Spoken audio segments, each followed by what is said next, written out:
سورہ ہود میں انبیاء اکرام علیہ السلام کے احوال آئے ہیں. اس میں حضرت ابراہیم علیہ السلام کا، حضرت شعیب علیہ السلام کی قوم کا، حضرت لوط علیہ السلام کی قوم کا، حضرت نوح علیہ السلام کی قوم کا، یہ سب کے ذکر آئے ہوئے ہیں.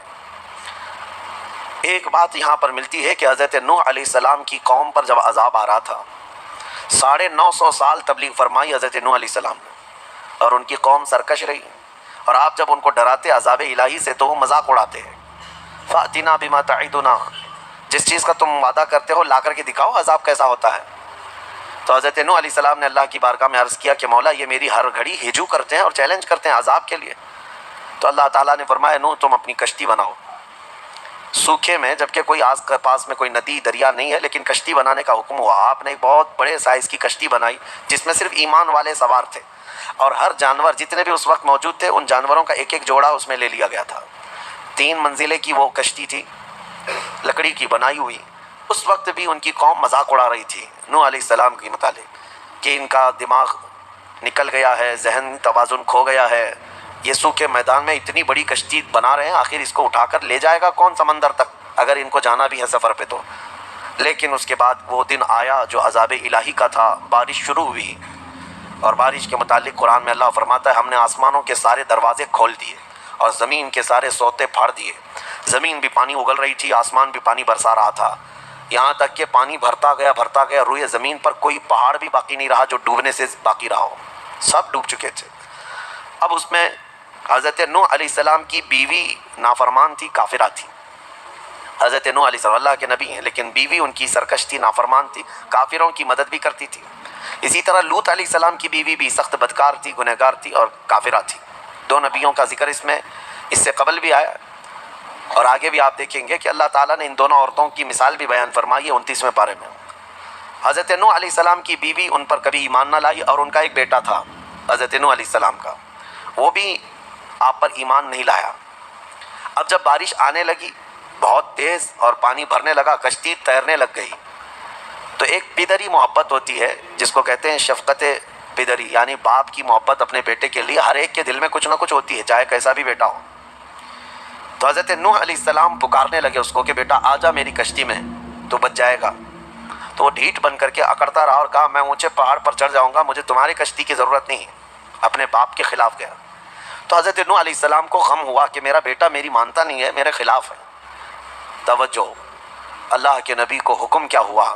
اللہ نے فرمایا قال یا نوح انہ لیس من اہلک، اے نوح وہ آپ کی اولاد میں سے ہے ہی نہیں. آپ کیوں غم کرتے ہیں اس بات کا؟ انہ عمل غیر صالح فلا تسألنی ما لیس لک بہ علم انی اعیذک ان تکون من الجاہلین. حضرت نوح علیہ السلام کو تنبیہ کی گئی، اللہ کی طرف سے تنبیہ آئی آپ اس چیز کا سوال نہ کریں. وہ اللہ کی بارگاہ میں مانگ رہے تھے کہ مولا میرے اہل کو بچا لے، میرے اولاد کو بچا لے. پورا واقعہ اس میں موجود ہے کہ جب اللہ کے نبی کشتی پر سوار ہوئے تو کہا یا بنی ارکب معنا ولا تکن مع الکافرین، بیٹا آ جا کافروں کے ساتھ مت جا.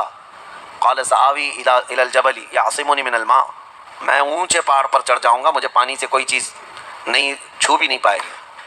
اللہ نے فرمایا کہ پھر حضرت نوح علیہ السلام نے اس سے پکار کر کہا لا عاصم اليوم، تجھے پتہ نہیں آج کوئی بچانے والا نہیں ہے، یہ عذاب کا دن ہے. انہ من امر اللہ، یہ اللہ کا حکم ہے. لیکن پھر بھی وہ نہ مانا، ہلاک ہو گیا، پانی میں ڈوب گیا، ختم ہو گیا. تو پھر نوح علیہ السلام کو جو بیٹے کی محبت تھی اس پر اللہ نے تنبیہ فرمائی کہ وہ آپ کی اولاد میں سے ہے ہی نہیں. پتہ یہ چلا کہ نبی کا نافرمان ہو تو اولاد میں سے ہو کر بھی وہ نہ کے برابر ہوتا ہے، نہ کے برابر ہے. اگر کافر ہے تو اس کا نسب ختم ہو گیا، اس کا نسب ختم ہو گیا. ہاں نبی کے اولاد میں سے وہی ہوں گے جو ایمان والے ہوں گے. ایمان والوں کو ہی آل بھی کہا جائے گا، اہل بھی کہا جائے گا، ایمان والے ہوں، ورنہ نسب ختم ہو جاتا ہے. عزیزان گرامی اس میں مثال ایک یہ بھی ہے، اس میں جو ہے بیٹا اگر بدکار اور کافر نکلا تو اس میں باپ کا قصور نہیں ہے. حضرت نوح علیہ السلام کی اس میں خطا نہیں، وہ نبی ہیں، وہ اللہ کی مصلحت تھی.